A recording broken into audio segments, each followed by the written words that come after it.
Então, boa noite. Hoje estamos aqui na nossa aula de psicopedagogia clínica com a turma do 7º período A, e um momento muito importante, porque é mais um desdobramento da nossa disciplina, e os alunos aqui, né, já presentes, eu vou pedir para começarem a colocar no chat o nome completo e o número de matrícula, porque aí já está começando a gravar, lembrando a vocês, né, da importância de ficar logado, né, eu estou fazendo presença, tá bom? Então, no final, eu puxo o relatório aí no chat, que aparecem, né, os nomes, as matrículas direitinho, também o tempo que vocês ficam logados, então, lembrar vocês dessa situação de presença.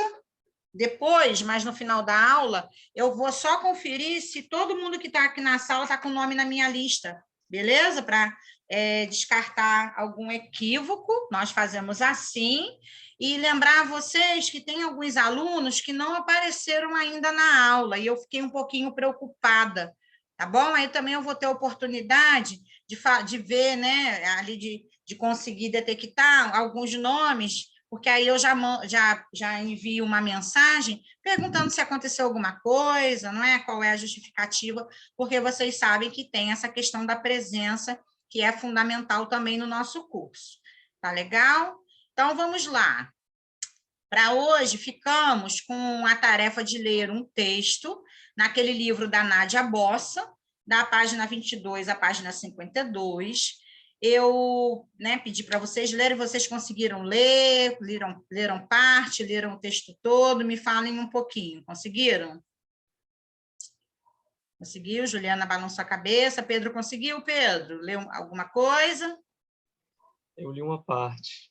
Tá bom, olha, eu vou brincar com vocês, não tem problema, é assim, eu gostaria que todos lessem, mas eu compreendo que se às vezes não der para ler, é porque, né, falta de tempo, aconteceu alguma situação, tá bom? Mas não tem problema não. Hoje, o que eu vou fazer? Como é um texto, né, que é um pouco mais denso, eu vou apresentar ele aqui durante a aula, aí nós vamos lendo algumas partes, pode ser? Pulamos outras, vamos conversando, aí eu vou pedir a vocês, assim, quando quiserem falar, comentar, perguntar, vocês podem entrar a qualquer momento da aula. Tá bom? Então, hoje não tem slide, hoje é o texto mesmo, né? A poesia. Depois tem aquele vídeo do Snoopy, lembra que eu não consegui achar? Foi na turma de vocês que eu não consegui ou foi na B?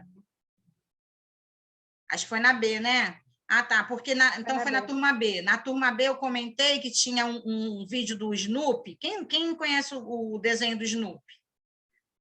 Conhece? Ou não é do tempo de vocês, né? Mas é do meu tempo. É da minha época. É da minha época. É, né, Fernanda? Então, assim, a minha também. Eu depois vou passar um vídeo para vocês curtinho de um personagem aí dos anos 80, acho que 80 ou 70, uma coisa assim, chamado Snoopy. É assim, engraçado que é dessa época, mas tem algumas cenas dos desenhos que elas parecem muito atuais, sabe? Uma coisa assim, muito interessante, inteligente, articulado. Aí tem um videozinho que fala sobre dificuldades de aprendizagem, que tem tudo a ver com a nossa disciplina. Aí eu vou trazer para vocês. Outra coisa, eu pedi para trazer uma folha. Vocês trouxeram? Lembraram? Pediu. Sim. Pediu? Aliás, lembraram? Então, quem tiver a folha aí, pode ser uma folha em branco, ou pode ser até uma folha que esteja escrita, nós vamos fazer uma dobradura, é um desafio, tá bom? Hoje na aula tem a dinâmica de um desafio, uma dobradura, para podermos dialogar a respeito de habilidades, memória, coordenação, tudo aquilo assim que nós vamos problematizando no campo das dificuldades de aprendizagem. Pois bem, hoje vocês terão um desafio, tá bom? Então, vamos para o texto. Primeiro, alguém já botou um risinho. Eu acho que já tem gente com medo, assim, não sei fazer dobradura, professora. Né? Isso seria muito legal em sala de aula, né? Porque a gente brinca bastante. Pois é, mas aí, Fernanda, nesse primeiro momento, vamos fazer uma proposta aqui, né, no remoto.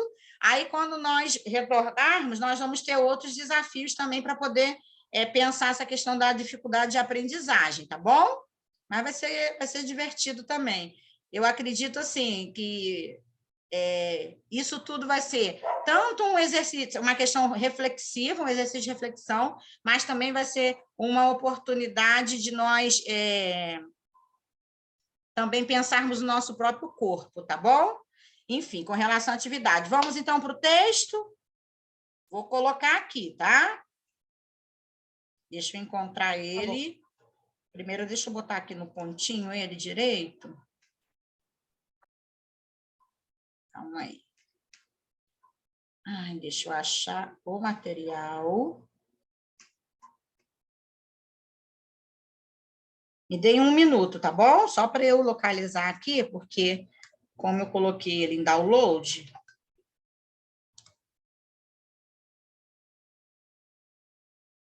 Vocês viram o AVA, que tem material lá? Quem viu? Qual é a página mesmo? Começa 22, é isso? 22, é. Vocês viram o AVA? Eu vi, tá todo o material, esse Sim. livro, tá os Eu vi slides. também. O slide tá muito lindo, professora. Vocês Parabéns. viram como é que tá uma lindeza, né? Gracinha.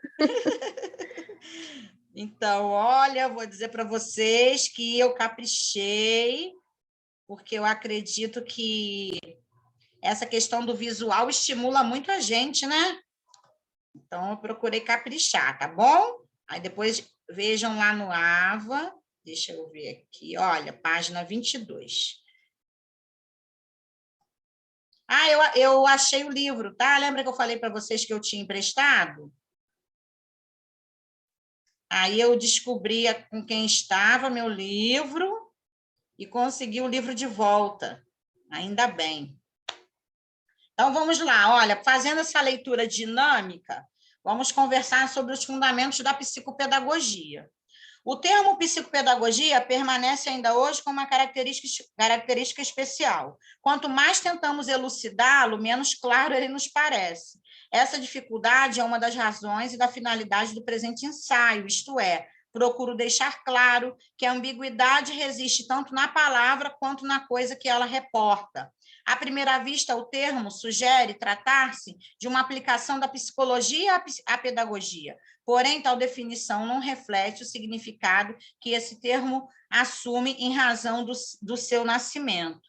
Como diz Lino Macedo, aqui citando, né? Ela cita esse autor, o termo já foi inventado e assinala de forma simples e direta uma das mais profundas e importantes razões da produção de um conhecimento científico, o do ser meio, o de ser instrumento para um outro, tanto em uma perspectiva teórica, quanto, rapidinho, que eu me perdi aqui um instante, uma perspectiva teórica ou aplicada. Nesse sentido, enquanto produção de conhecimento científico, a psicopedagogia, que nasceu da necessidade de uma melhor compreensão do processo de aprendizagem, não se basta com a aplicação da psicologia à pedagogia, ou seja, quem considera isso está equivocado. O que acontece, né? Isso nasceu da necessidade de uma melhor compreensão do processo de aprendizagem. Desculpa, eu repeti, não se basta com uma aplicação da psicologia à pedagogia. Lembra-nos ainda que no novo dicionário Aurélio da língua portuguesa, o termo psicopedagogia é definido como aplicação da psicologia experimental à pedagogia, mas nós vamos discutir sobre isso, tá bom? Essa definição não atende às demandas da psicopedagogia, é isso que ela está querendo dizer. Os diversos autores que tratam a psicopedagogia enfatizam seu caráter interdisciplinar. Lembram disso? Ela se articula com outras áreas de conhecimento.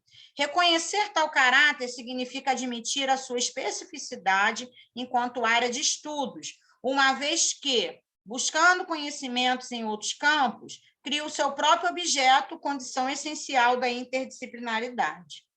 Ao admitir essa interseção, não nos resta alternativa senão abandonarmos a ideia de tratar a psicopedagogia apenas com a aplicação da psicologia à pedagogia, pois ainda que se tratasse de recorrer apenas a essas duas disciplinas, o que não creio, na solução da problemática que lhe deu origem, os problemas de aprendizagem, não seria como mera aplicação de uma a outra, mas sim na constituição de uma nova área que, recorrendo aos conhecimentos dessas duas, pensa o seu objeto de estudo a partir de um corpo teórico próprio. Ou seja, não podemos reduzir a questão da psicopedagogia à aplicação da psicologia sobre ela, tá bom? Aí, vou pular esse parágrafo aqui, vou dar um saltinho para o segundo. A afirmação de que a psicopedagogia historicamente surgiu na fronteira entre a psicologia e a pedagogia tira de cena a principal razão de seu surgimento. A psicopedagogia nasce das tentativas de explicação para o fracasso escolar, visto que a pedagogia e a psicologia, juntas ou individualmente, não bastavam para explicar esse fenômeno tão complexo na ocasião em que escrevi a primeira edição deste livro. Os fatores utilizados para explicar alarmantes índices de fracasso envolviam quase que exclusivamente os relacionados àquele que deve aprender, como, por exemplo, desnutrição, problemas neurológicos, psicológicos, enfim. Aqui ela vai dizer que a psicopedagogia vem para tentar explicar uma demanda que a educação e a psicologia não conseguiam abraçar, que é a demanda do fracasso escolar, tá bom? Aí ela aqui vai falar um pouquinho do contexto que escreve esse livro, né? Enfim, aí, avançando mais um pouquinho, já na página 25, ela fala assim: creio que, neste ponto do texto, cabe apenas indagar. Diante das circunstâncias da vida atual, quando o estresse é o estado normal dos seres humanos, das gerações produtivas, haveria outra condição cerebral que não é reconhecida como portadora do transtorno de déficit de atenção e hiperatividade? Vamos parar aqui nessa pergunta e começar a conversar.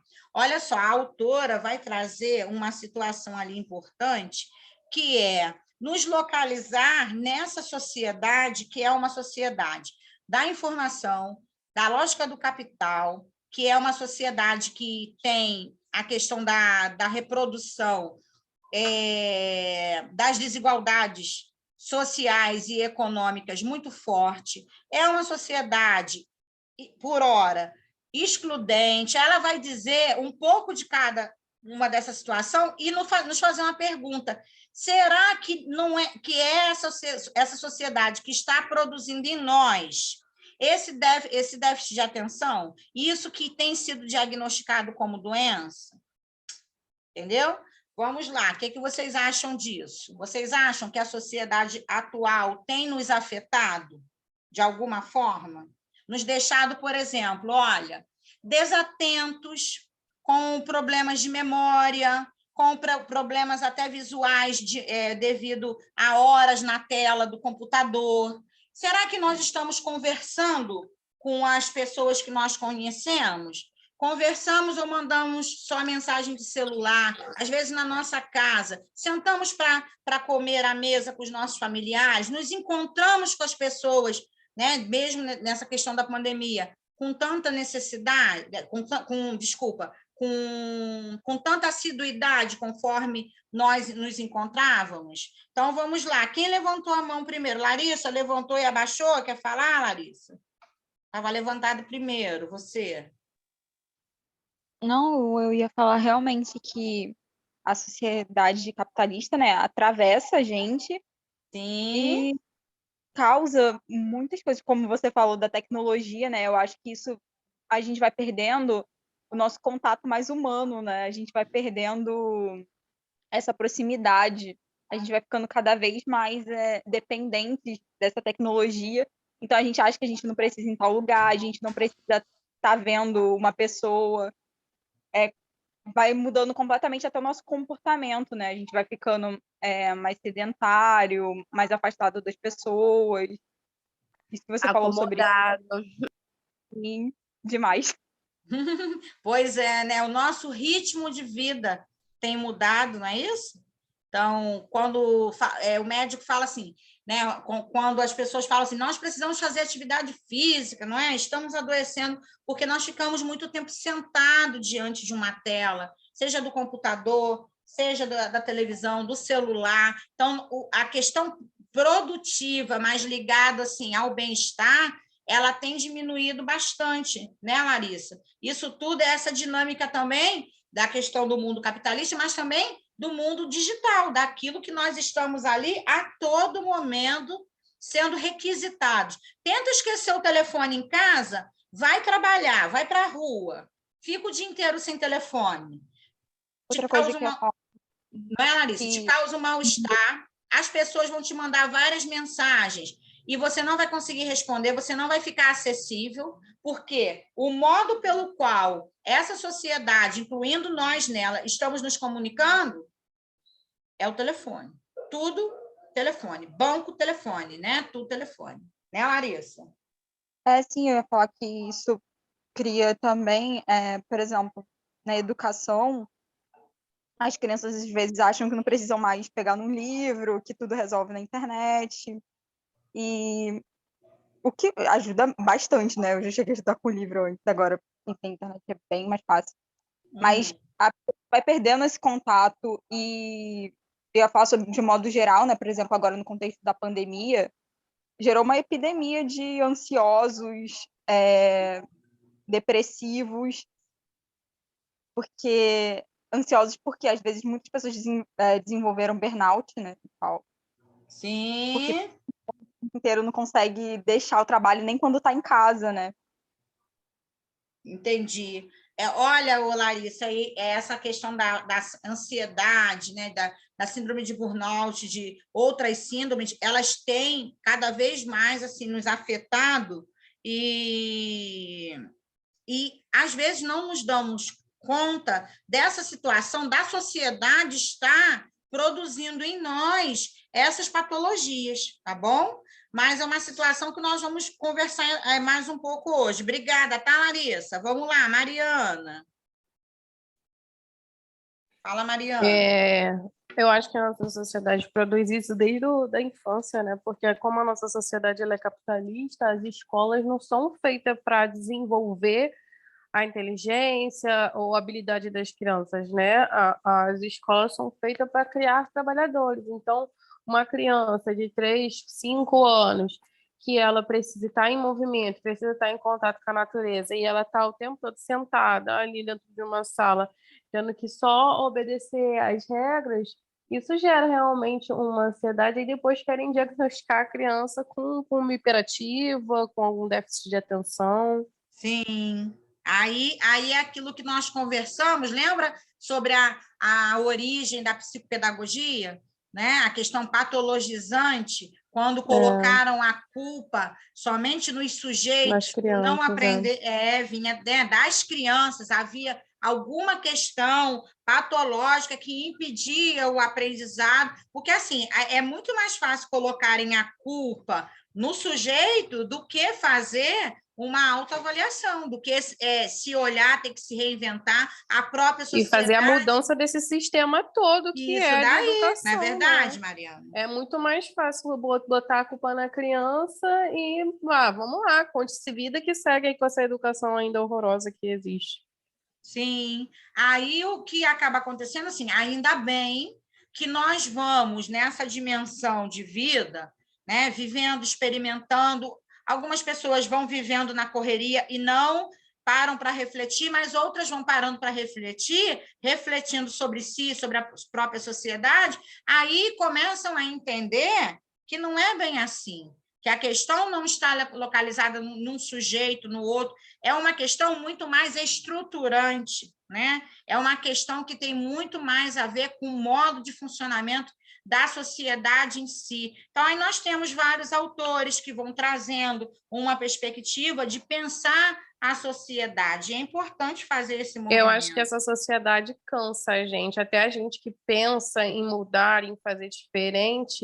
Sim. É muito cansativo, às vezes a gente perde a esperança, sabe? De verdade, foi bom você ter colocado aquela poesia do começo, e quando eu via as coisas que aconteceu lá em Petrópolis, Eu via a corrupção acontecendo, as pessoas com muito dinheiro, desviando dinheiro de quem está ali desesperado, sem nada. Às vezes a gente fica desanimada. Aí eu penso, imagina uma professora, uma única professora dentro de uma escola, para tentar mudar todo um sistema. É cansativo demais, sabe? Se não tiver outras pessoas para poder apoiar, né, essas causas, fica muito difícil, muito cansativo. E a sociedade vence a gente aí no cansaço. E vou dizer para você assim, que esse cansaço é um cansaço físico e mental, né? Uma coisa que vai minando, né? Que vai ali rondando as nossas mentes e vai mexendo com a nossa estrutura mesmo, a ponto de fazer adoecer, né? De trazer até sofrimento. Muito obrigada, tá, Mariana? Vamos, Pedro. Os meus colegas já disseram muito bem, mas, enfim, ah, é, eu fico pensando, né? Nos dias de hoje, tem como a gente pensar em um cérebro que não esteja inserido em algum tipo de déficit em relação ao mundo que o cerca, né? A gente vive cercado de tantas tecnologias, tantas melhorias, a comunicação é muito rápida, muito eficiente, a gente pode ir a todo lugar. Eu acho que o modo como a gente se desenvolve hoje em dia tão rapidamente nos faz esquecer que o ser humano tem certos limites. A gente não Sim. gosta de falar muito isso, a gente gosta de falar que a mente é essa instância infinita, incessante, que pode tudo. Em certo sentido pode, mas em termos de produção, de manutenção de foco, de energia, de motivação, temos aí algumas fronteiras mais claras, né? Períodos em que a gente precisa descansar, dar uma desacelerada, e tudo Sim. que a gente faz parece querer nos convencer do contrário, né? Porque é tudo tão rápido, tudo tão eficiente. Então, por que eu também não poderia ser assim, incessante, rápido, eficiente? Porque a gente Sim. não é as máquinas que a gente constrói, né? A gente tem Sim. o poder de construí-las, de pensá-las, mas a gente é diferente, a gente tem certos Pedro, limites. olha, uma questão interessante que você colocou, por que que eu não posso também ser acelerado, né? Ser dinâmico? A questão, assim, que a gente pode pensar, né, a partir dessa fala, por que que nós não podemos ser quem escolhemos às vezes, entendeu?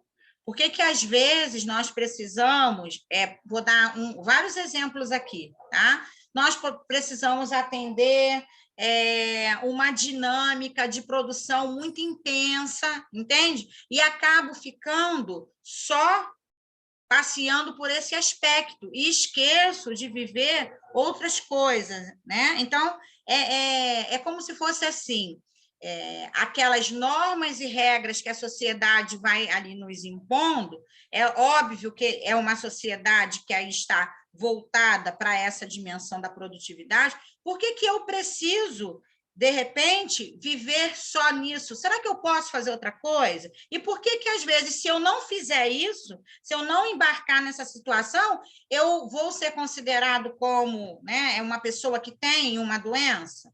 Ou vou ser considerado fora do padrão?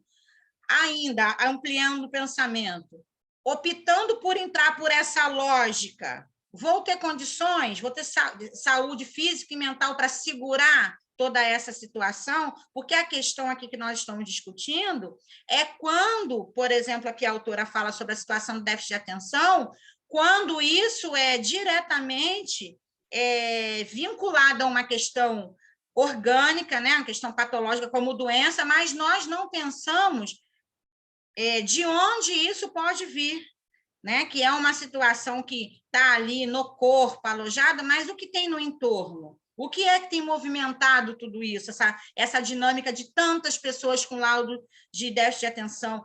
O número de pessoas com autismo, de alunos com autismo, ele tem aumentado cada vez mais. O que está acontecendo, né? Que situação é essa que está acontecendo para o aumento do número de pessoas com autismo, por exemplo, pessoas com déficit de atenção? Então, Pedro, é essa lógica, de repente, da produtividade, que tem essa situação tanto positiva quanto uma situação que pode aí acarretar, né, alguma patologia, mas também pensar por que, se eu escolho uma outra coisa, por que também eu vou ser considerado como fora daquilo que é programado? Entendeu? Então, posso ser produtivo? Posso ser produtivo. Posso ser uma pessoa que faz uma opção por um estilo de vida mais tranquilo, mais light? Posso ser. Mas será que eu também posso ser cobrado por ser muito produtivo? Também posso ser muito cobrado por não ser produtivo. Cadê o respeito? Como é que você respeita os modos de vida e as escolhas das pessoas? Entendeu? Tá bom? Vamos, Silvana. Tem coisas no chat que eu vou ler já já. Fala, Silvana.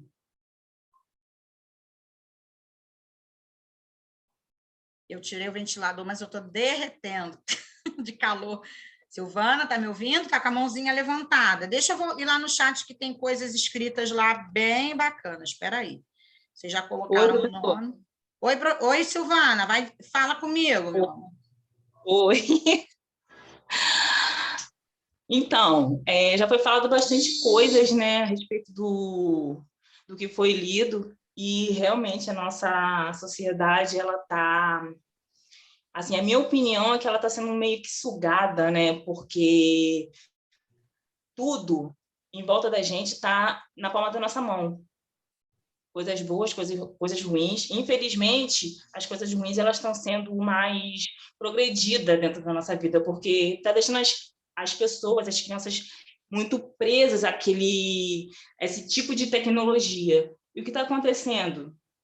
Elas estão saindo fora da realidade. A realidade delas é simplesmente ficar sentada, né, em volta de um telefone, e ali é o mundo deles. Sim. Né? E tudo que eles precisam está ali. Então, o que acontece? A mente está adoecendo, porque não existe um contato, não existe um carinho, não existe nada disso. E a relação entre os pais, infelizmente, elas estão afastando cada vez mais. E isso, para o desenvolvimento da criança, atrapalha muito. Sim. E na escola é afetada também. Perfeito. É verdade, Silvana, porque aí a criança fica restrita só a essa situação e deixa de experimentar e de viver uma série de coisas, né? E nós que somos pais e mães, ou pessoas que cuidam, né? Temos parentes, né? Pessoas passando aí a questão da infância, precisa ter atenção com relação a isso, porque é muito fácil dar o telefone na mão da criança para ficar quieta, para distrair, né? Isso aí é muito fácil fazer. Mas, assim, ali, eu não estou aqui dizendo, tá bom? Que não se deve, né, dar o telefone, não é isso. O que nós estamos discutindo aqui é uma situação relacionada a uma dedicação, a um contato muito maior com a tela, né, do que um contato que vá ter investimento com relação a pessoas, a experimentar vários ambientes, vários tipos de brinquedos, me entende? Então, assim, sempre é preciso dosar. A tecnologia está aí, nós também não vamos viver a parte disso. Então, experimentar um pouco da tecnologia, mas experimentar correr, brincar, pular, não é isso? É desse jeitinho, assim, que, né, nos parece uma boa possibilidade. Thalita, já vou dar o espaço para você falar. Deixa eu ver aqui no chat, João Pedro fala assim: excesso de obrigações devido à extrema necessidade da proatividade, gerando problemas de memorização, comunicação, aprendizagem, relação interpessoal, né? Essa rotina muito intensa.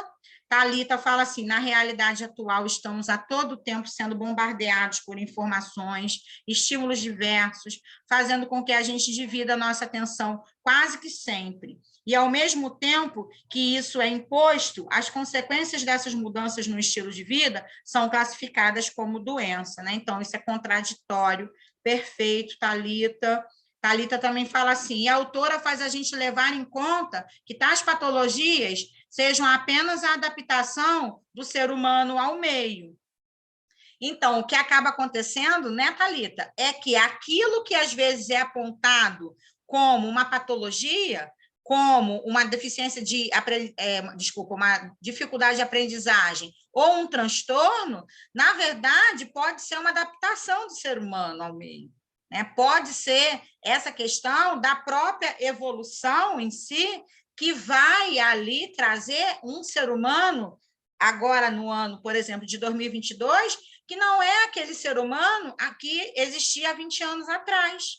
Então, aquilo que nós conversamos, o que foge do padrão, o que foge das normas, é, então, considerado como patológico, né? Então, é uma questão para a gente pensar, e a autora traz essa situação. João fala assim, a questão é que o próprio sistema acaba por ter a responsabilidade de identificar o próprio erro. Obviamente, nós não gostamos de mudar nosso eu em prol da evolução, com facilidade, né?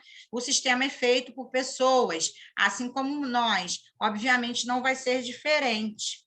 Aí completa assim, óbvio que a questão moral está intrínseca nesse debate, mas não dá para considerar o certo como argumento para a mudança. Sabemos que não funciona. É assim, é lógico, né, João, que nós não estamos aqui trazendo receitas e muito menos uma perspectiva assim que vai achar que isso é fácil de mudar, né? Que isso é uma situação que aí há um prazo muito curto, vamos conseguir reverter essa questão na sociedade. Conforme eu falei, penso isso tudo como uma questão estruturante, né? Então, sendo uma questão estruturante, aí nós vamos precisar empreender uma série de ações para pensar essa estrutura de sociedade, para, então, fazer algumas escolhas, né? Repensar aquilo que é bom, aquilo que é ruim, para ver o que nós vamos poder pensar com relação ao nosso futuro. Então, não tem uma receita pronta, né? Justamente o que o colega está falando aqui para a gente. Flávia fala assim, vivendo em um mundo paralelo do real, os pais usam o telefone para calar os filhos, acham que dando o celular o filho não vai fazer bagunça. Vi essa semana uma criança com 8 meses com o celular na mão, isso acontece muito.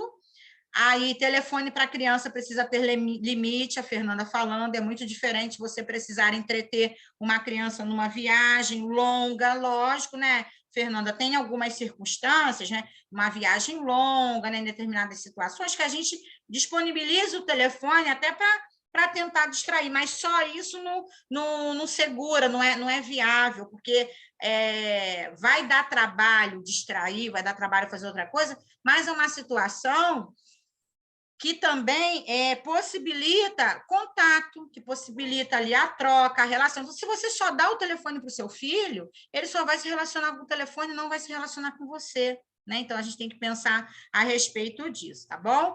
Vamos lá, Thalita, já li as coisas do chat, muito obrigado aos alunos que estão falando no chat. Fala, Thalita.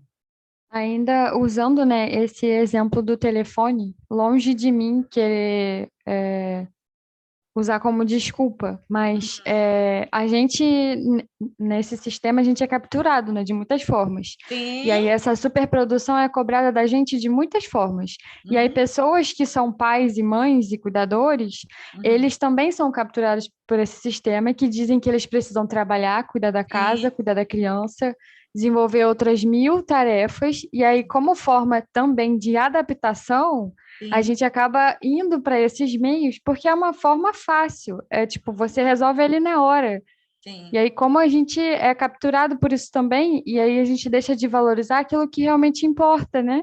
Verdade. Mas é muito complexo, a gente se vê nisso o tempo inteiro.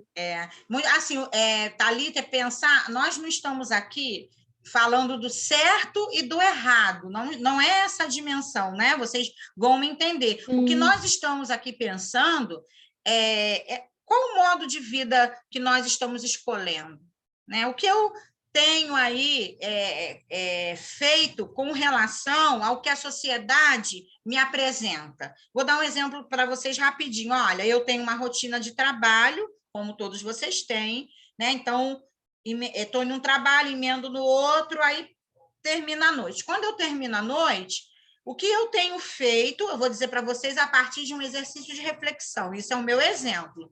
Termino por volta de 10 horas, gravo a aula, já tento, né, postar para poder deixar em dia direitinho, paro, vou ver as minhas questões de casa, né? Então, eu tenho um filho pequeno de 7 anos e um especial de 25, vou perguntar como que foi o dia. 10 e pouco da noite, ainda dá tempo. Vejo se tem dever, aí eles me esperam para jantar, então, tento jantar, vemos alguma coisa na televisão, né? Aí eu já estou preparando para dormir, pergunto como foi o dia, mexo um pouco no celular, que aí eu tenho que responder as perguntas.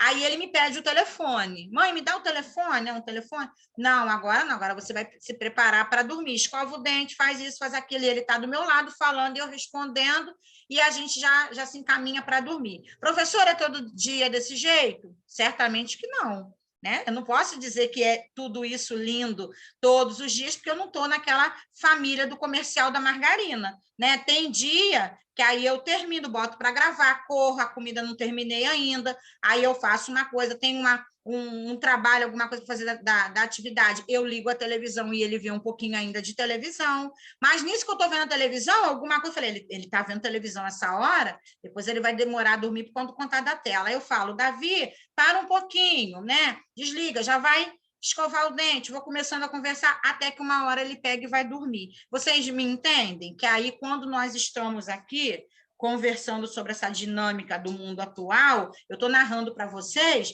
parte da minha rotina, entendeu? Parte de uma rotina que tem horas que a coisa flui de um jeito que eu não me dou conta daquilo que estou fazendo e vou no automático, não é isso? Experimentando as possibilidades. Então, o contato da tela para eu poder ter o espaço para fazer o trabalho que falta, para poder, né, terminar a janta, mas depois eu volto à reflexão, aí trago ele para conversar comigo, e vai indo desse jeito, tá? Estou dando um exemplo. Fala, Pedro. Eu ia só fazer um comentário. É interessante o que você disse antes sobre dar o celular para a criança e o fato dela só se relacionar com o celular a partir daí. É interessante porque é se relacionar mesmo, assim. Eu observo familiares meus mais jovens que passam muito tempo no celular, crianças, e elas estão super investidas emocionalmente ali. E elas têm amigos virtuais que elas fazem. E elas consideram os desafios dos joguinhos que elas jogam super importantes para elas. Então, assim, é porque o pai que olha isso de fora, não tem muita ideia de que mundo é aquele, pode pensar que a criança tem dificuldade de se relacionar. Mas, olhando por esse lado deles, por esse mundo do celular que eles usam e descobrem, você vê que eles se relacionam completamente bem, de forma sadia. A questão é que só foi oferecida essa via de relacionamento, de interação, só foi treinada, só foi maturada, desenvolvida esse tipo de via de relacionamento, né? Pedro, virtual. É verdade, é aquilo que a gente está conversando.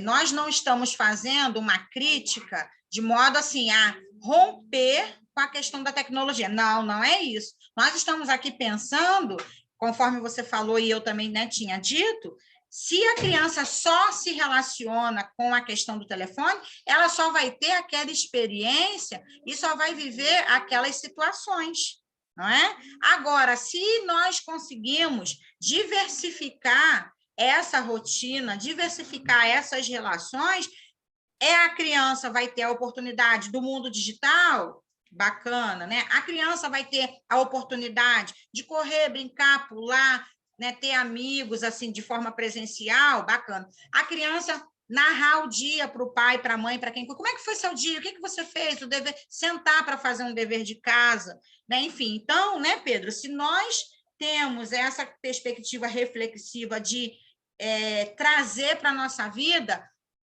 muitas oportunidades, né, com relação às vivências, e não ficar com um comportamento que nós podemos até pensar né, numa questão de comportamento restritivo.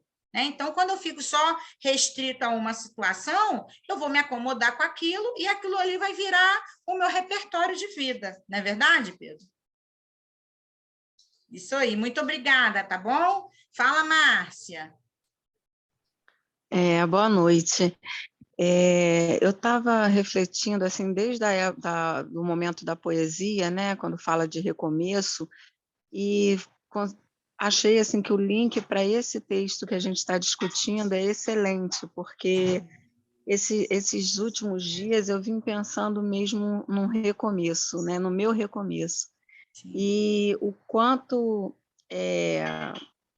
me está sendo difícil suportar, eu acho que a palavra, às vezes, até é essa, parece que ela vem com um peso grande, mas suportar as demandas que a sociedade, que o mundo está exigindo da gente, né?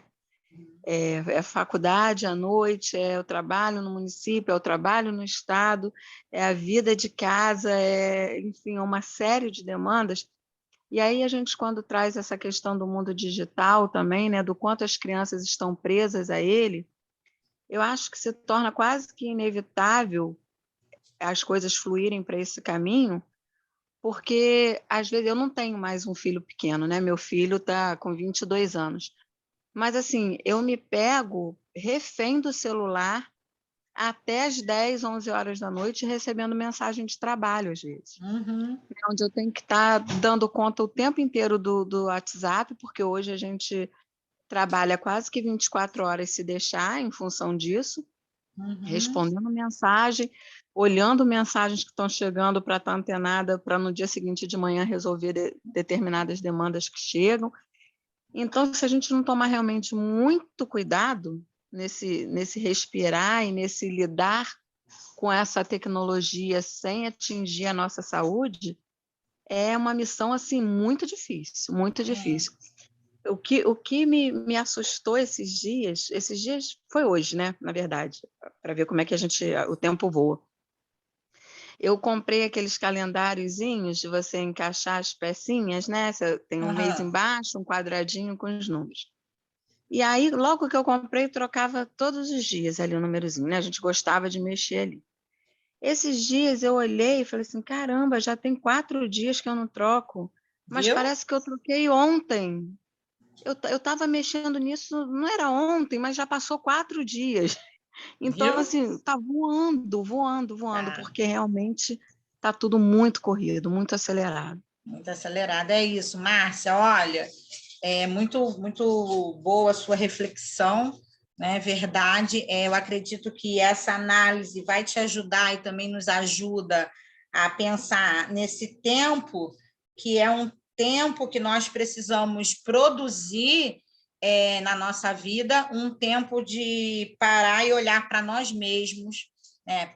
Parar e respirar. Você percebeu que se passaram 4 dias desde o último momento que você parou ali, né, para fazer uma troca em um calendário, mas de repente era o tempo que você estava com a frequência cardíaca menor, que estava respirando melhor, que estava ali começando o dia, e nessa correria você não fez uma atividade simples, né? Então você se dá conta desse tempo na sua vida que está passando, e você, em 4 dias, de repente, não parou para fazer essa coisa simples, mas que te traria benefícios, tá bom? Mas, olha, Márcia, esse é o caminho. Vamos parando, respirando e pensando na nossa vida, né, minha querida? Verdade, reflexão sempre, né? Pelo menos a gente traz consciência para aquilo que a gente está fazendo. Isso daí, verdade. Obrigada, tá, Márcia? Vamos, Juliana. Oi, professora, está me ouvindo? Oi, tô te ouvindo. Antes desse parágrafo que a senhora marcou aí, que eu achei que foi muito necessário, falando sobre esse questionamento que nós estamos fazendo, né? Sim. Ele fala sobre, também logo acima do capítulo, ele fala sobre a gente repensar e se esse fenômeno, né? Se não seria uma nova arquitetura cerebral. Sim. Eu fiquei curiosa com essa questão que a psicopedagogia, ela vem com a neurociência. Sim. Também, né? Pensar também essa questão da arquitetura aí cerebral. Sim. Né? E aí eu fiquei pensando o que a gente vai pegar pela frente como psicólogos, né? Pois é. Não é o mesmo, né, sujeito, por exemplo, do ano de 2022. Quando vocês concluírem o curso, né, passando um ano e meio adiante, né, com certeza, Juliana, você e seus colegas vão aí ter contato com um ser humano produtivo, articulado com a questão tecnológica, conforme A autora fala com outros modos de arquitetura cerebral, é aquele pensamento muito imediato, a questão da memória, uma memória que tem muito mais relação com a memória ligada a número, a lógica matemática, a essas questões, a memória que vai ali trazer as palavras da internet, as abreviações PQ, VC, TB, né? Então, é um sujeito que vai ser o sujeito do óbvio, né? Às vezes você vai querer conversar, contar um caso, tal. Não, fala, vamos direto ao assunto, né? Porque tudo em um clique, né?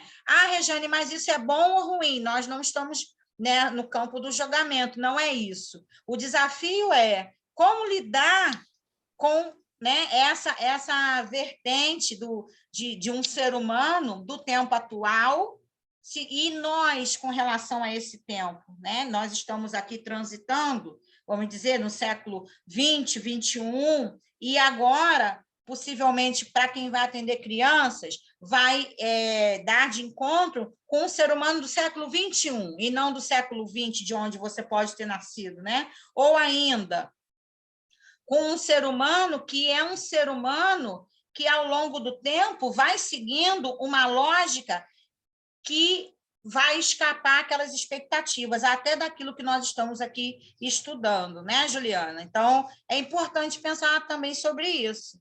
O que é que nós vamos encontrar daqui para frente? Deixa eu ler rapidinho o chat, tem uns colegas comentando, nós vamos avançar mais um pouquinho no texto, vai fazer um intervalo. Só um minutinho, tá? Tem uma conversa muito legal aqui. Deixa eu ver aqui, olha só, João, não será fácil, mas estamos trabalhando para isso, junto vamos ajeitando, esse debate essencial. E se não formos intencionais em nossas ações, fala Juliana, muitas coisas não acontecem, vivemos no automático. Vivendo num mundo paralelo, diz Gilcilene, do real, e os pais usam o telefone para se eximir de cuidados e atenção para os filhos, acham que dando o celular o filho vai pesquisar e resolver tudo sozinho. Aí Thalita fala, a gente questiona, mas de dentro, né? Então, nem sempre dá, mas só a tentativa é válida. Aí Flávia fala, meu filho já gastou uma grana no meu cartão. Nossa, Flávia, na compra de jogos. Aí Fernanda fala, infelizmente tem muito disso, Gil, mas acredito também que em casos raros há mães que não têm outra alternativa. É isso que nós estamos falando. Não é um campo de julgamento pura e simplesmente para falar o certo e errado. É pensar assim que existem muitos contextos, né? Existem, às vezes, se a mãe tiver que levar o filho para o trabalho, já pensaram nessa configuração? O que você faz com uma criança dentro do seu trabalho? Possivelmente você vai precisar dar o telefone para ela ficar mais quietinha, porque você não teve com quem deixar. Entenderam? Então, isso é uma dinâmica, mas assim, quando nós pegamos uma situação, conforme Pedro e eu, né, conversamos também com a turma, quando o celular vira a única companhia, aí nós temos uma situação que precisa ser pensada, tá bom? Uma outra situação aqui fala sobre até a gente também se torna refém, verdade, falou a Flávia.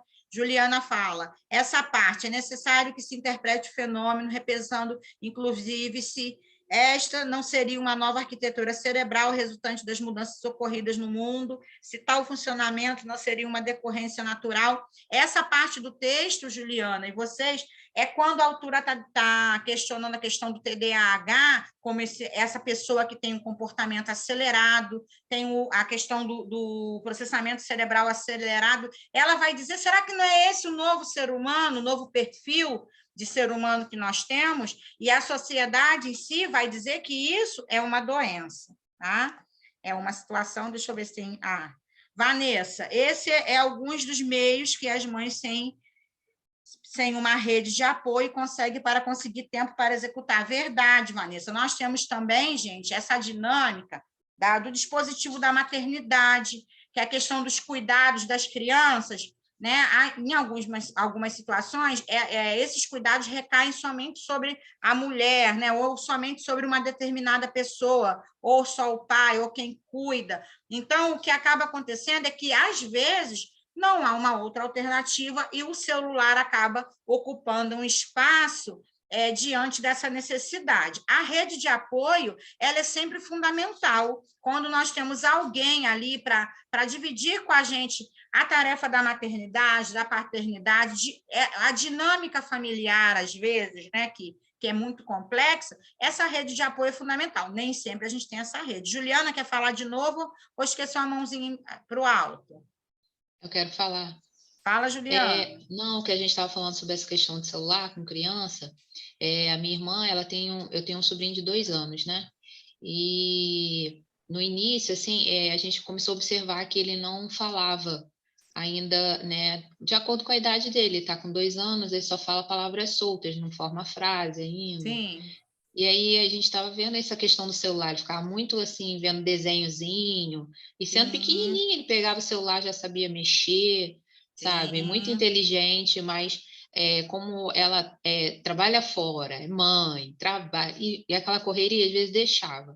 E aí levou para a fono, e a fono falou que se a minha irmã estava estimulando ele, se estava, né, se estava deixando muito com o celular, e ela se sentiu culpada, porque de certa forma às vezes intertei ele, porque ele é meio agitadinho, então às vezes não é proposital, né, que uma mãe coloca, né, um celular na mão de uma criança. Juliana, assim, não existem culpados, né, nessa circunstância, no sentido assim, que nós temos aí uma situação muito mais vinculada à estrutura da sociedade, tá? Do que o problema localizado na mãe, no pai, no familiar, que deixa a criança com o celular.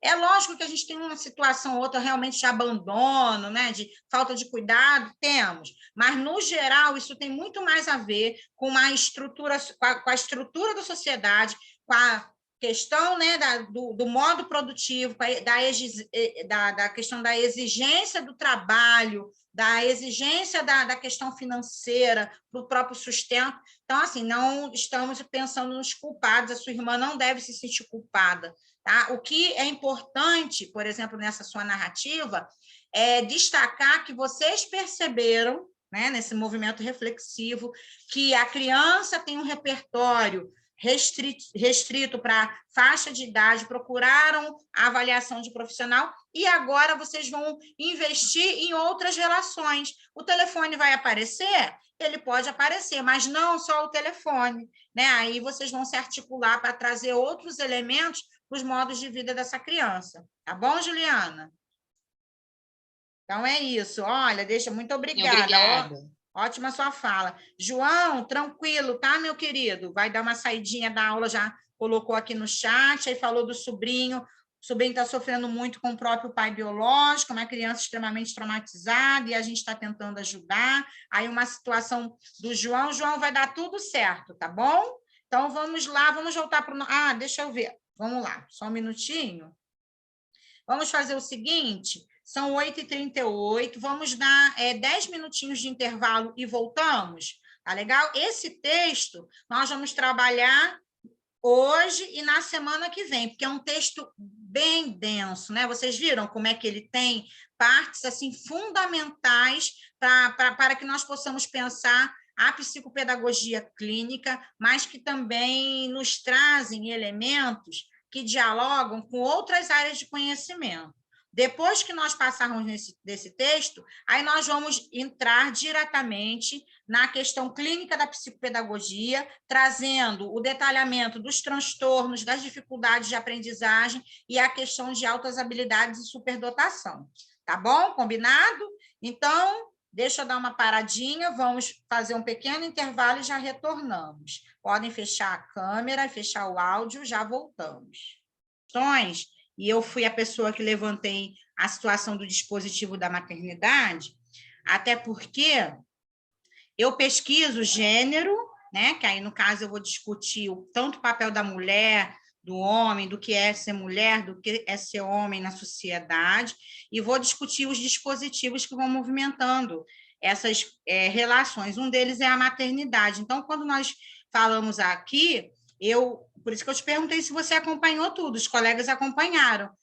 Nós discutimos a situação do dispositivo da maternidade, e uma colega até falou sobre a rede, Porque falamos que existe uma sobrecarga com relação à maternidade, existem também situações que, às vezes, o pai, né, a paternidade é a figura principal, e existe também uma outra dinâmica, que são as pessoas que cuidam, né, os cuidadores, aí tem os avós, às vezes tem tio, tem uma outra dimensão. Então, Mariana, na nossa fala, nós não culpabilizamos as mães, não, tá? Nós estamos aqui relatando... Não, eu não estou falando de culpa, não. Estou falando da, assim, como a gente está numa matéria de psicodiagnóstico, que a gente fala mais das escolas, quando a gente fala dessa parte assim, das mães, a gente acaba mesmo sentindo a culpa.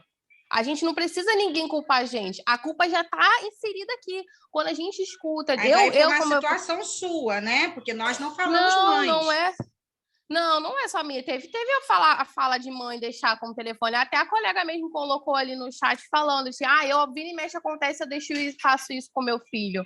Então, assim, eu não estou falando de questão de culpar alguém. Eu estou falando da questão da gente cobrar de que a gente precisa, sim, de uma rede de apoio, e que não precisa ser só o telefone realmente como uma rede de apoio, mas a gente precisa cobrar de uma sociedade inteira, de escola, de pai, de outras pessoas que dê esse apoio para a gente não sobrecarregar a criança com a tela, entendeu? Eu ouvi essa parte falando da questão dos avós, de pai, e eu vi alguns colegas rede, falando. Né? Disso que você está falando, nós falamos da questão da rede, de que é preciso ter uma rede, por isso que eu citei o meu exemplo, entendeu? Tá? Foi nessa dimensão, bom? Beleza, vamos continuar lá. Deixa eu colocar aqui o texto de novo. Ele já está no ponto? Rapidinho, tá?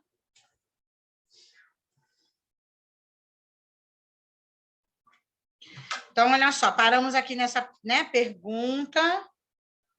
Retomando a questão do termo psicopedagogia e as suas implicações na prática, continuamos pensando que tal área de estudos não pode ser pensada simplesmente como uma aplicação da psicopedagogia, da psicologia à pedagogia. Mas se a psicopedagogia não é uma aplicação da psicologia experimental à pedagogia, o que é então, né? O que é a psicopedagogia? Para responder a essa pergunta, convém percorrer um caminho em que é preciso pensar sobre o objeto de estudo da psicopedagogia, as teorias que na interdisciplinaridade embasam essa prática e o seu campo de atuação. Passemos a pensar, pois, sobre o objeto de estudo da psicopedagogia. Se a indefinição do termo psicopedagogia produz um estado de confusão, vejamos qual é a definição do objeto de estudo da psicopedagogia, segundo alguns psicopedagogos brasileiros. Para Kegel, o objeto central do estudo da psicopedagogia está se estruturando em torno do processo de aprendizagem humana, seus padrões evolutivos normais e patológicos, bem como a influência do meio, família, escola, sociedade no seu desenvolvimento. De acordo com Neves, quer dizer, um outro psicopedagogo, deixa eu dar uma movimentada aqui.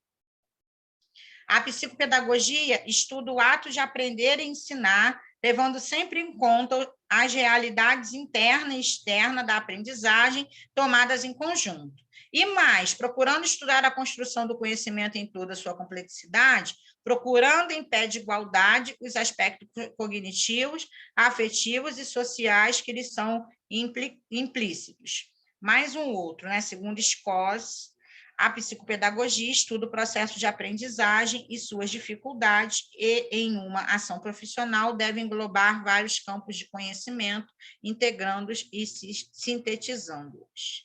Aí nós vamos avançar mais um pouquinho, ou seja, aqui a autora está discutindo várias definições apresentadas por alguns psicopedagogos, porque não existe ainda uma clareza, uma definição específica relacionada à psicopedagogia, porque, segundo ela, fica ainda uma articulação entre a situação de ser um tipo de psicologia experimental vinculado à pedagogia. E ela vai trazendo essas abordagens para justamente debater essa questão que fica, certamente, restringindo a psicopedagogia somente a área da psicologia e da educação, e não é isso, tá bom?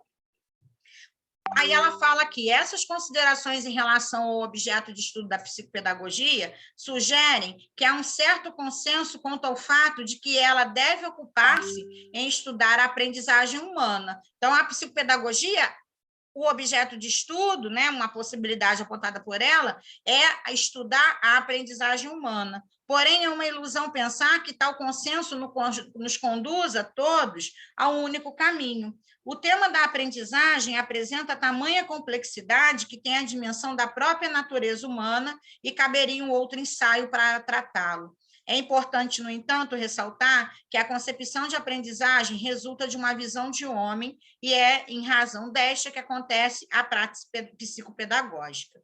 Dos profissionais brasileiros supracitados, né, esses acima, esse que nós apresentamos acima, podemos verificar que o tema da aprendizagem ocupa-os e preocupa-os, sendo os problemas desse processo de aprendizagem a causa e a razão da psicopedagogia.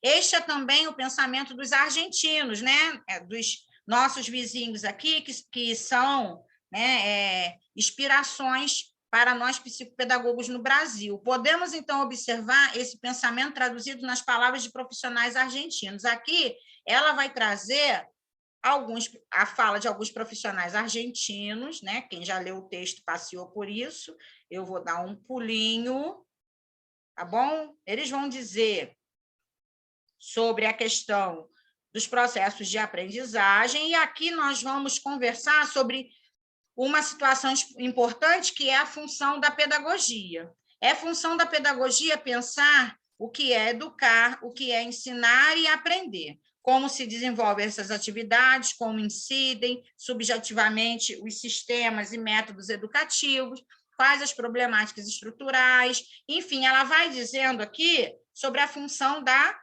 pedagogia. Aí, um pouquinho mais adiante, a Bossa vai falar que a psicopedagogia se ocupa da aprendizagem humana, que adveio de uma demanda, né? O problema de aprendizagem, como nós vimos na discussão anterior, também advém da questão do fracasso escolar, né? Colocado em um território pouco explorado, situado além dos limites da psicologia e da própria pedagogia. E evoluiu devido à existência de recursos, ainda que embrionários, para atender essa demanda, constituindo-se, assim, uma prática. Como se preocupa com o problema de aprendizagem, deve ocupar-se inicialmente do processo de aprendizagem. Portanto, vemos que a psicopedagogia estuda as características da aprendizagem humana, como se aprende, como essa aprendizagem varia evolutivamente e está condicionada por vários fatores, como se produzem as alterações na aprendizagem, como reconhecê-las, tratá-las e preveni-las. Esse objeto de estudo, que é um sujeito a ser estudado por outro sujeito, adquire características específicas a depender do trabalho clínico ou preventivo. Aí aqui nós vamos conversar um pouquinho, e depois eu interrompo aqui para abrir a palavra, sobre o trabalho clínico primeiro. Este se dá na relação entre um sujeito com sua história pessoal e sua modalidade de aprendizagem, buscando compreender a mensagem do outro sujeito implícita no não aprender. Nesse processo, no qual o investigador e o objeto, sujeito de estudo, interagem constantemente, a própria alteração torna-se alvo de estudo da psicopedagogia. Ou seja, nesse trabalho clínico, o primeiro alvo é o não aprender. Isto significa que, nessa modalidade de trabalho, deve o profissional compreender o que o sujeito aprende, como aprende, e por que, além de perceber a dimensão da relação entre psicopedagogo e sujeito, de forma que favoreça a aprendizagem. Então, aqui, uma primeira abordagem do trabalho clínico. No trabalho preventivo, a instituição, ou seja, aqui está falando da escola, enquanto espaço físico e psíquico da aprendizagem, é objeto de estudo da psicopedagogia, uma vez que são avaliados os processos didático-metodológicos e a dinâmica institucional que interferem no processo de aprendizagem. Nessa dimensão do trabalho preventivo, né, a instituição ela vai ter como, como o campo, né, do seu espaço físico e psíquico, a questão da aprendizagem. E dentro dessa perspectiva, é importante avaliar tanto os processos didáticos, metodológicos, quanto a dinâmica institucional. Daí, a psicopedagogia institucional tem assumido um caráter preventivo, acreditando nessa capacidade de, desde uma fase bem embrionária, né, ter a possibilidade de identificar as primeiras dificuldades no campo das dificuldades de aprendizagem, tá bom? Então, só seguindo mais um pouquinho na leitura para a gente conversar, a definição do objeto de estudo da psicopedagogia passou por fases distintas. Lembra quando nós vimos lá da questão da evolução histórica? Desde o surgimento da psicopedagogia na França, depois a chegada até a Argentina e posteriormente no Brasil, tá legal? Então, o objeto de estudo, que lá desde o início apontava sobre a questão da não aprendizagem, ele foi passando por fases distintas.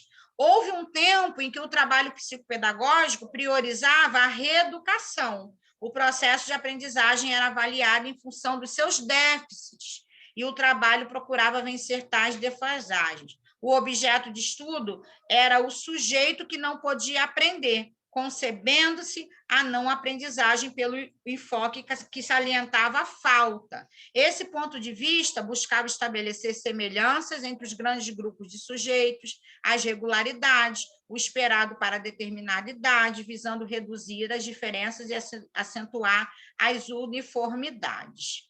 Aí eu vou parar aqui um pouquinho para a gente conversar sobre esse objeto de estudo.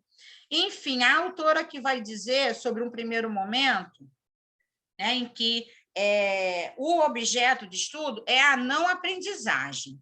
De certo que lá naquele primeiro momento, conforme nós já estudamos na aula anterior e vamos retomar agora o assunto, os alunos que não aprendiam na escola, eles trouxeram uma série de questionamentos para o campo educacional e para o campo da psicologia, porque se nós tínhamos um ambiente favorável ao aprendizado, se nós tínhamos os estímulos, aquilo que o aluno precisaria para aprender, por que o aluno não aprendia? Né? Aí, naquela perspectiva de ter um olhar que marca, que mancha, a escola vai, de fato, localizar o problema no aluno e encaminhar para alguma outra área. Que área? A psicologia. Então, a psicologia abraça, né, essa questão e dá conta que aquela demanda do aluno que não aprende, ela não conseguia atender sozinha, né? Que ela sozinha não seria capaz de explicar a situação da não aprendizagem, porque essa situação não tem só relação com as questões psicológicas. Haviam outras questões, né? Havia outras questões que poderiam explicar os motivos pelos quais um aluno não aprende. Aí, como a educação não consegue dar conta e a psicologia também não consegue dar conta, surge um terceiro campo de conhecimento, que foi a psicopedagogia, tá bom? Agora, uma situação interessante, né, nesse percurso aí histórico, que vai trazer os fundamentos da psicopedagogia, é pensar que se inicialmente o foco era a não aprendizagem, o que vocês acham que acontece quando, né, a escola, o próprio campo da psicologia começa a dar conta da questão da aprendizagem acima da média? Entendem? Aí a psicopedagogia também, ela tem os seus pilares remexidos. Se no início o pensamento era de que ela iria ter como objeto de estudo somente a não aprendizagem, em dado momento, quando nós temos os alunos, né, as pessoas que têm os altos níveis de aprendizagem, a psicopedagogia reorienta o próprio objeto de estudo, conforme a Nádia Bossa fala, que o objeto de estudo passa por fases, e começa-se, então, a ter um olhar voltado ao processo de aprendizagem. Dentro do processo de aprendizagem, tanto eu tenho as dificuldades, quanto eu tenho as características de pessoas que têm altos níveis de aprendizagem e desenvolvimento. Tá bom? Alguém quer falar alguma coisa? Quer fazer uma pergunta? Deixa eu voltar lá para o texto. Mais um pouquinho. Eu vou avançar. Opa, peraí. Acho que avancei demais. Só um minuto. Peraí, que eu avancei demais. Deixa eu ver onde eu estava. Aqui, estava aqui? Rapidinho. Eu estava aqui. Só um minuto, tá? Que a página me escapou. Não, passamos por aqui, perfeito. Deixa eu avançar aqui para 28. Lemos aqui. Espera aí um pouquinho. Essa parte aqui, né? A autora vai dizer sobre a questão da psicopedagogia se ocupar da aprendizagem humana, conforme eu falei, desse processo de aprendizagem, né? E isso vai proporcionar uma série de estudos, de pesquisa, aí ela vai apresentando aqui outros autores que, né, afirmam e reafirmam que existem muitos modos de aprender, e sobre a definição do objeto de estudo, conforme ela fala, né, que passa por fases distintas. Houve um tempo em que o trabalho psicopedagógico priorizava a reeducação, aí isso muda, deixa eu passar mais um pouquinho. A psicopedagogia, né, adota a noção de não aprendizagem, também ela vai focar, conforme eu falei, esse processo evolutivo, né, que é um processo que vai também trazer para o cenário as pessoas com altas habilidades e superdotação. Aqui, uma perspectiva atual... Ai, meu Deus, espera aí, correu. Só um minuto. Uma perspectiva atual...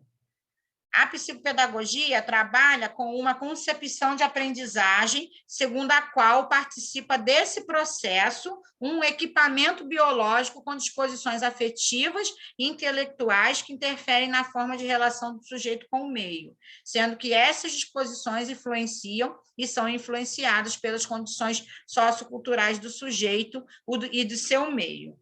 Acrescento que, no que se refere ao equipamento biológico mencionado no parágrafo anterior, hoje, com os avanços tecnológicos, fomos levados a reconhecer a importância da participação do cérebro no processo de aprendizagem como substrato orgânico que reage às bases neurobiológicas das possibilidades do aprender. É nesse ponto que as neurociências tem nos trazido grandes contribuições para repensarmos a educação. Adiante, retornaremos a essa questão. Ou seja, aqui, a Bossa vai trazer aquela perspectiva que a Juliana também abordou, né, no campo da neurociência, né, da questão neurobiológica, de que o cérebro do homem ele está passando por uma série de evoluções. E essas evoluções, elas nem sempre são bem vistas pela sociedade. Muito daquilo que tem aí, né, se produzido, tem se materializado como efeito de vida e que foge dos padrões, pode ser considerado como doença, tá bom? Aí aqui ela vai falar sobre o trabalho psicopedagógico, tá? Que é preventivo, clínico e indiscutivelmente teórico. Aí vai dizer por que é teórico, né, na medida da necessidade de se refletir sobre a prática e constituir teorias explicativas sobre o aprender, o ensinar e, essencialmente, o adaptar-se às exigências de um mundo tão dinâmico que se transforma com uma vertiginosa velocidade. Quando ela fala nessa questão da reflexão da prática, em psicopedagogia, é aquela questão da teoria e da prática. Como que um psicopedagogo atua, né, nessa dimensão preventiva e clínica, alinhando teoria e prática? Será que, quando estou ali com o meu paciente, né, no ambiente terapêutico, eu consigo alinhar teoria e prática de modo a entender cada caso, cada situação? Será que eu acato ali a questão do laudo e não problematizo, conforme nós estamos conversando aqui, os modos de vida desse sujeito? Será que eu fiz a entrevista de anamnese, ouvi essa mãe falar, ouvi esse pai falar, peguei o relato da escola, né? Me apropriei disso e não pensei em outras possibilidades? Não é isso? Então, um dos fundamentos da psicopedagogia é pensar, segundo a autora, nessa dimensão da prática psicopedagógica, daquilo que nós vamos levar para dentro do consultório, no campo da articulação entre teoria e prática, tá bom? Aí, mais uma outra questão. Nós vamos parar daqui a pouquinho, tá bom? Que aí a discussão vai continuar na outra semana. Aí, aqui ela traz a abordagem de alguns aspectos da prática, né? Comecemos por seu caráter preventivo. Então, dentro da dimensão da prática, da psicopedagogia, ela aponta primeiro um trabalho preventivo. Podemos falar em diferentes níveis de prevenção. No primeiro nível, o psicopedagogo atua nos processos educativos com o objetivo de diminuir a frequência dos problemas de aprendizagem, tá bom? Então, ela traz essa dimensão, o foco da psicopedagogia nessa situação de diminuir os problemas de aprendizagem. Seu trabalho incide nas questões didático-metodológicas, bem como na formação e orientação dos professores. Esse trabalho preventivo, né, segundo a autora, vai ter uma dimensão mais institucional, né, mais no campo da própria escola. E ela vai aqui trazer alguns direcionamentos importantes que vão nos ajudar a pensar, né, a tentar assim, nos aproximar dessa prática no campo preventivo. Aí ela já falou de um primeiro nível, que seria diminuir a frequência dos problemas de aprendizagem, e num segundo nível, o objetivo é diminuir e tratar dos problemas de aprendizagem já instalados. Então, se eu recebo um paciente que já tem um quadro, por exemplo, de TDAH, como, né, faço para, em um primeiro momento, tocar a rotina inicial de entrevista de anamnese, né, de contato com esse aluno, com elaboração do plano de trabalho. Como que eu faço isso? Se já é um paciente que chega, né, com um laudo de TDAH, com uma situação ali que você, com a experiência, com essa questão dessa relação teoria e prática, você atende e já confirma aquilo que está descrito no laudo. É diferente, né, de repente, chegar um paciente que não tem laudo ainda, que está em processo de investigação. Então, você tem ali ainda, né, alguma coisa solta que você vai amarrar e dentro do plano de trabalho, com a colaboração da equipe multidisciplinar, você vai articulando e fazendo uma perspectiva diagnóstica para apontar uma dificuldade de aprendizagem ou apontar um transtorno de aprendizagem, no caso de um aluno que não tenha laudo. Mas, como ela fala aqui, e quando nós estamos diante de uma situação já instalada, né? Para tanto, cria-se um plano diagnóstico da realidade institucional e elaboram-se planos de intervenção baseados nesse diagnóstico, a partir do qual se procura avaliar os currículos com os professores para que não se repita tais transtornos. Ou seja, a Nádia Bossa está aqui, né, nos sugerindo a possibilidade, nessa dimensão do trabalho preventivo, de uma avaliação da própria instituição, daquilo que é a dimensão curricular, para ver se existe a possibilidade, né, de alguma alteração, né, de algum repensar da questão da instituição, da dimensão curricular, para buscar a diminuição da frequência dos problemas escolares. Então, eu, de alguma forma, modifico aquele meio no qual a criança está inserida na tentativa de diminuir esses problemas de aprendizagem. Lembra do que nós conversamos? Porque a psicopedagogia entendeu que o problema de aprendizagem não está somente localizado no interior do sujeito, mas tem uma dimensão externa que pode afetar esse próprio sujeito, tá bom? Aí, então, ela fala desse segundo nível. E no terceiro nível, o objetivo é eliminar os transtornos já instalados em um procedimento clínico, com todas as suas implicações. O caráter preventivo permanece aí, uma vez que, ao eliminarmos um transtorno, estamos prevenindo o aparecimento de outros. Aí, nessa perspectiva, ela já sugere uma ampliação, né? Porque até então aquilo que estava no campo da instituição, de repensar o currículo, de repensar a prática psicopedagógica, aqui ela já traz uma abordagem mais voltada para um procedimento clínico, né? Com todas as suas implicações, que nós podemos aqui incluir tanto a investigação clínica em si, né? Os procedimentos relacionados a exames, a uso de medicação ou outras intervenções, tá bom? Com o intuito de eliminar um transtorno que ela narra aqui já instalado, tá bom? Então, olha só, nós vamos dar uma paradinha aqui na página 33. Vocês vão me ajudar a lembrar na semana que vem que paramos na 33, tá bom? E agora vamos para a nossa parte aqui da aula do desafio e depois fechamos a aula com alguma outra coisa também. Vamos lá? Vamos pegar a folha? Quem vai pegar a folha aí? Deixa eu pegar minha folha. Peguem a folha. Estão preparados? Vou pegar minha folha aqui. Espera aí. Deixa eu pegar minha folha. Me dê um minuto. Pedro, tem folha aí? Você que está com a câmera aberta. Juliana, tem folha aí? Tem? Vocês têm folha?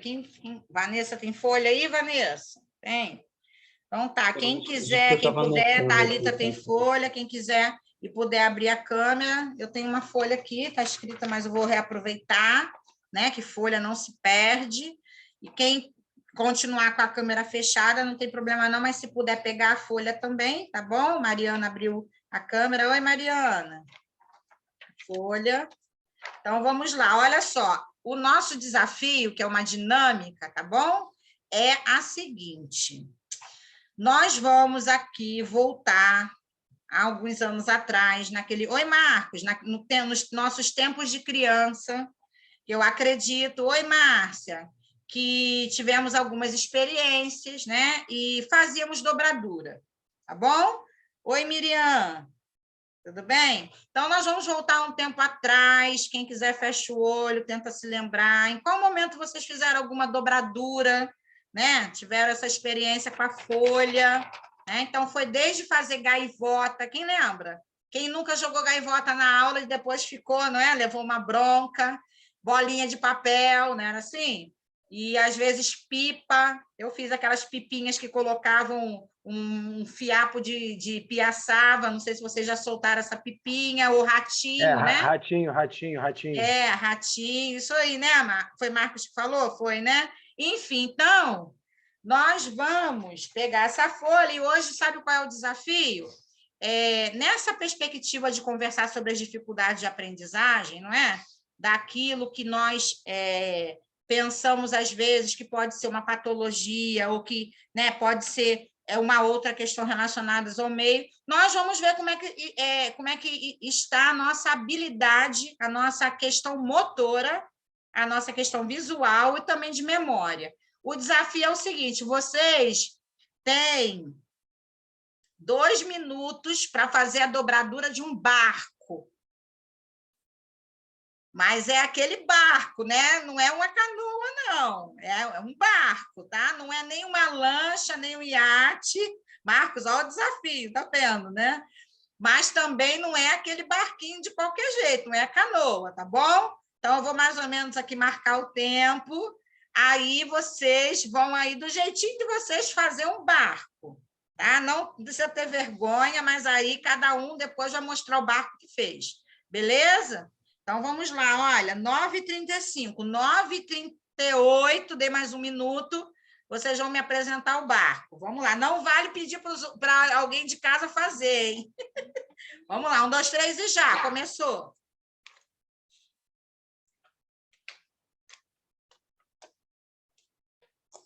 Alguém escreveu que está mudo para mim. De repente, é a sua internet. Entra e sai da aulinha para ver se consegue acessar. Estou fazendo, hein? Meu pai fazia muita dobradura para mim, muito. Ó, o pessoal está falando que o som está normal. Eu confesso para vocês que o barco eu tinha um pouco de dificuldade. Calma aí.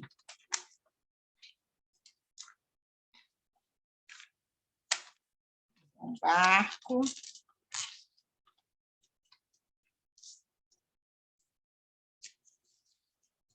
Aí.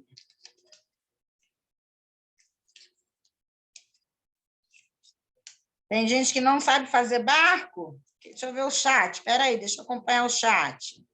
É o desafio de hoje, hein? Barco. Eu não sei fazer, Larissa. Aí Juliana também falou, não sei, tentarei. Vamos tentar, gente. Ana falou que conseguiu. Estão vendo o desafio? Camila disse que fiz. Miriam disse que não sei, viu? Vamos lá, tenta, gente. Vamos lá, pega a folha e tenta fazer um barco. Ó, a Thalita já tem um barco. Thalita saiu na ponta. Fernanda saiu na ponta. Estou vendo aí, ó. Fernanda já tem um barco. Amanda tem um barco. Professora, não sei. Acho que eu perdi essa parte da escola, hein? Perdeu, Natália. Ou eu não me lembro, porque eu não consigo fazer. Não consigo, o meu saiu um chapéu aqui, louco, não saiu o barco. Segura aí, então o seu está quase uma canoa. Deixa eu ver mais quem que mostrou. Silvana, acho que mostrou, Silvana mostrando. Camila lá na tentativa. Deixa eu ver, Vanessa, show, Vanessa. Deixa eu ver mais quem. Gilcilene. Silvana, cadê seu barco, Silvana? Ah, Silvana fez o barco. Espera aí, que eu estou fazendo aqui o meu também. Pedro, vira Pedro. E o barco de Pedro está enorme. Cadê a pontinha, Pedro, do barco?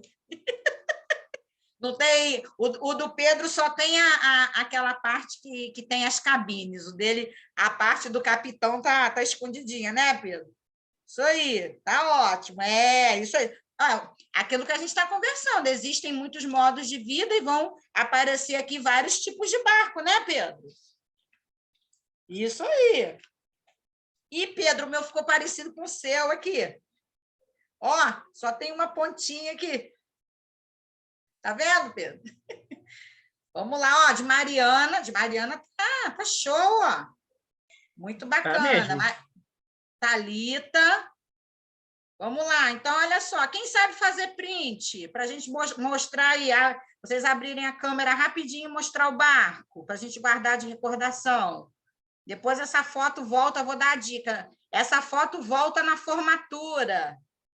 Não tem? Quando fazem, às vezes, aquele clipe, né? Legal, show, dos momentos da turma.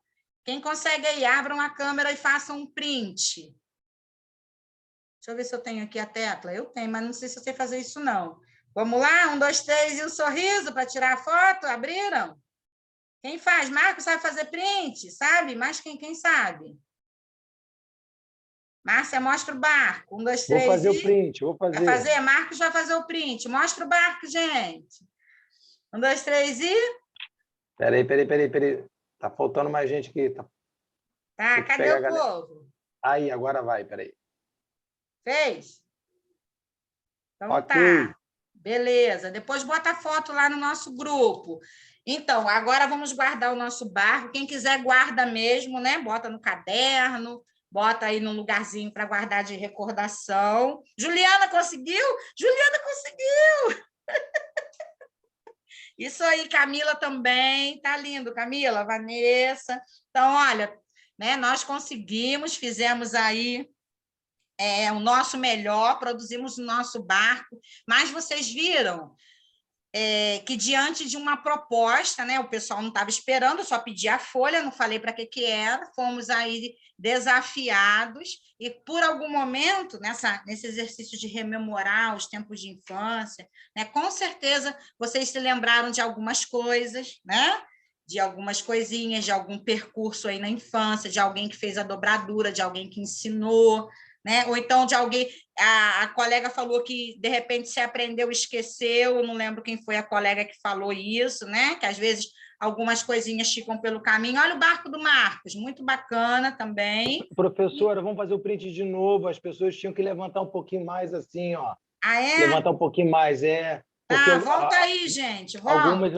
Alguns barcos não ficaram aparecendo. Ah. Levanta um pouquinho, Thalita, o seu, Thalita. Levanta um pouquinho o seu. Isso. Levanta um pouco mais. Camila, cadê? Abre aí, gente, a câmera de novo. Vamos, Silvana, abre a câmera. Quem estava aberto? Flávia, levanta um pouquinho Camila. mais, Flávia. Levanta um pouquinho mais. Gilcilene estava aberta. Levanta aí. Silvana, isso. abre aí agora rapidinho. Vai. Beleza. Oi. Oi, ótimo, muito obrigada. Ana Helena também, obrigada, tá, Ana? Enfim, aí voltando aqui com vocês, essa atividade, ela nos ajuda a pensar nessa situação, né, das dificuldades de aprendizagem, nessa situação dos desafios. Quantas vezes esses sujeitos, essas pessoas que nós estamos aqui falando, que passam pela escola, que vão chegar ao consultório de psicologia, eles não são desafiados e, de repente, né, se veem com dificuldade de realizar alguma coisa, né, com dificuldade de produzir alguma coisa. Então, desde fazer um barco, aqui é um exemplo, mas de fazer outras coisas. Que dimensão é essa? Aí vocês viram que alguém escreveu no chat, não sei fazer, não me lembro. Eu falei, não, faz. Aí Juliana botou, mas tentarei. Juliana conseguiu, né, Juliana? Não ficou parada. Então, assim, isso tudo nos movimenta, nos faz pensar, né, sobre esse percurso que é o processo de aprendizagem, tá bom? Fala, Camila. Então, professora, quando a senhora pediu para fazer o barco, eu falei, caramba, quando era na minha infância, eu fazia muito, meu pai me ensinou a fazer.